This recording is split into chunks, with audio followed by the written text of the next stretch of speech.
Madam, I support the bill. However, I would like to seek some clarifications on Clause 19 concerning forensic specialists and civilian police assistants. First, forensic specialists. The proposed Section 65A and 65B provide for forensic specialists who will be assisting in investigations of crimes. Section 65B sets out their powers, which are to secure a crime scene, search a crime scene, and any individual in the vicinity, seize and detain potential evidence, conduct forensic examinations and procedures, and take statements from individuals as directed by a police or law enforcement officer. It is stated in Section 65A that the forensic specialist is not a police officer and could either be a public officer or an individual who is not a public officer at all, that is from the private sector. Does this mean that the person from the private sector continues in the private sector while being appointed as a forensic specialist?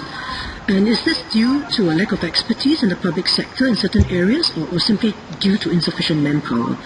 I'd also like to ask what kind of expertise outside the public service does the ministry envisage tapping on? Secondly, though these forensic specialists are experts in their own domain, yet under Section 65A, subsection 5, they will be issued with accoutrements or equipment that may include handcuffs, cable ties, batons, and defensive weapons. Is it appropriate to issue such items to forensic specialists? Are these scientists expected to undergo some sort of police training in order for them to use these items appropriately? Next, Madam, I move on to civilian police assistance. Under Section 65C and D, civilian police assistants or CPAs will assist the police to attend to noise complaints. The CPA is to take down the particulars of the persons complained against and advise such persons to abate the nuisance. They can also take statements from the complainant, the person complained about, and from witnesses.